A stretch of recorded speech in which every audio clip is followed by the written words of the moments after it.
Hey you! Grace here, coming to you from the top of the morning. Today, I'm going to take you along on a day in the life of a bilingual mama. I will highlight some specific activities that I do with Zoe frequently and share how I implement bilingual exposure into our day. If it is your first time here, I'd love for you to join our bilingual community. Make sure to subscribe to this channel and find us at Speech Therapy Mom on Instagram and TikTok. I typically wake up 10 to 15 minutes before Zoe wakes up so I can have a little time in the morning to focus on myself. If you're a mom, you know these times come by super rarely throughout the day once your baby is up. My favorite part of the morning routine recently has been exploring my creativity through accessorizing. Earrings have always been my go-to in accessorizing, but ever since I became a mom of a little one with grubby hands, I actually haven't had many chances to dress up my ears due to the fear of her pulling at them. Until recently, I found these earrings called Huggies from Ana Luisa that literally hug your ears. They have a ton of different styles, which allows me to layer them and accessorize my ears without the fear of Zoe tugging or pulling. I've always had two holes for the longest time, and I'm pretty sure my second one is about to close up if I don't do something about it. These earrings are dainty, high quality, and so comfortable. I never have to worry about being stabbed when I fall asleep with them on. If you know, you know. Something else that makes me feel great about wearing these earrings is that they are made completely carbon neutrally, which means that all the CO2 created in the process of making these earrings are completely counterbalanced by Ana Luisa's commitment in giving back sustainably. If you're also looking for ways to accessorize your ears safely, away from those grubby little hands, I linked Ana Luisa's in the description box down below. I really do love them and have been wearing them every single day since they arrived. Their pieces start at $39 and you can get 20% off with their summer sale. Now it's time to get out of these pajamas and I'm gonna do a quick TikTok boom, ready for the day. By this time, Zoe is typically already awake, and I like to make her aware that I'm outside the door to give her a chance to communicate verbally. Most days after I knock, she'll either say, 换尿布 or 妈妈抱抱, and I immediately grant these requests to make it extra meaningful. On this day, she requested to read her books first, which is a bit out of the norm. But I let her read for about 5 minutes, then we moved on to our morning routine.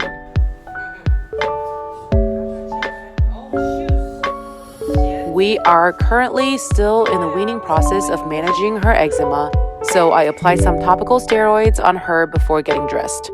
I used to label body parts every time we got dressed, and now she's starting to do that independently.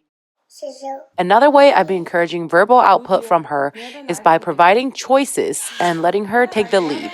Before breakfast, she saw her hair bows and labeled them. I took the opportunity to present her 2 hair bows and had her tell me which one she'd like to wear. 橘色或是白色，你要哪一个？你要红色啊？OK， 好，那我们戴红色的也 OK。蝴蝶结，耶！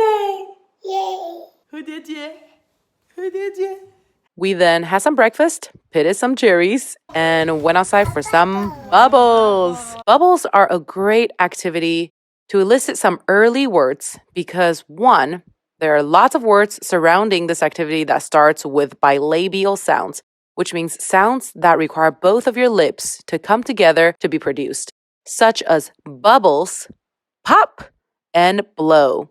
As always, you can also add in the word more. After bubbles, I situated her in her playroom for some independent playtime.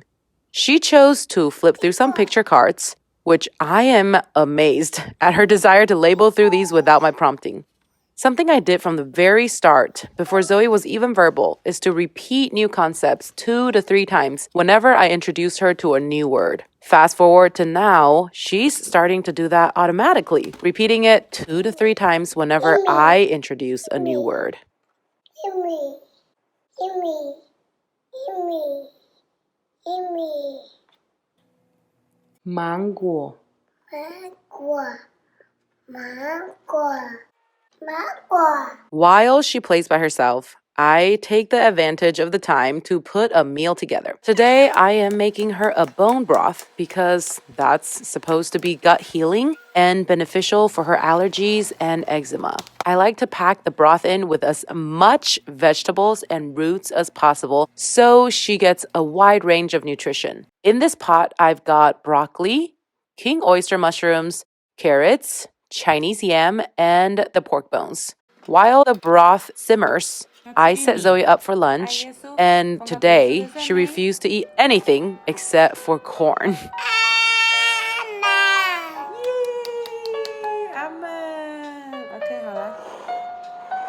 Toddlerhood, am I right?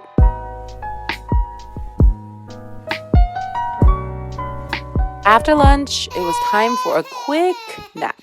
She's going through a phase where she gets super sad about going down for a nap. Maybe a bit of separation anxiety, or maybe just toddlers being toddlers. I typically reassure her that I will be there for her and I love her and that her body needs the rest. She cried a bit more and then went down for her nap.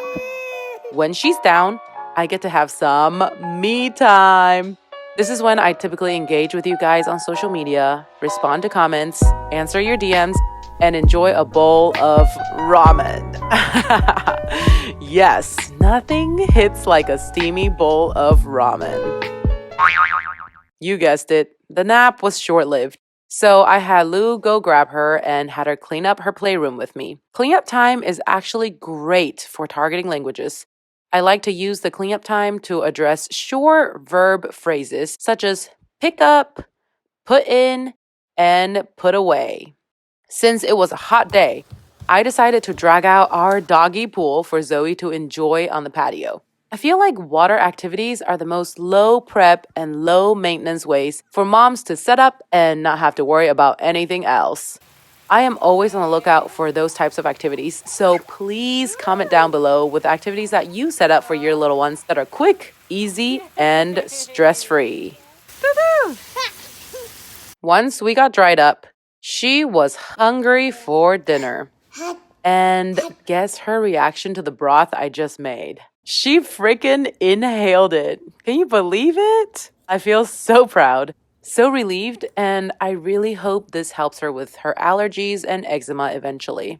Look at her eating like a savage.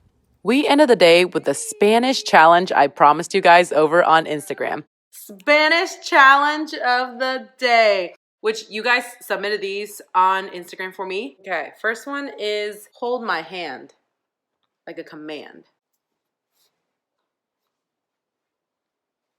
Or I guess it could be like take my hand. Toma mi mano. Ding. Next one is I need a beer. These are moms who submitted these. Necesito una cerveza. Woohoo! Ding, I need a beer. Next one is where are the diapers?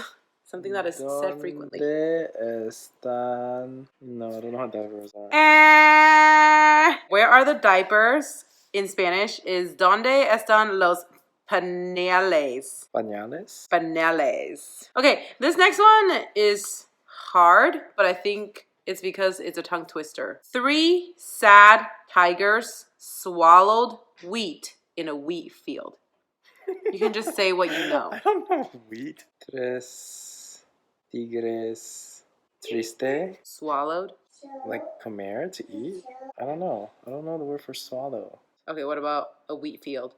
Yeah, okay. Amor. Hi, ni siga cariño. My love. People want you to tell them how we met in Spanish. Hey. Hey. Conocimos en la universidad muchos años pasado. Wow, we met in the university many years ago. Okay, so he didn't do as well as I thought he would, but I'm gonna end the video here. Make sure you check out Ana Luisa's earrings in the description box below, and we will see you next time. Bye!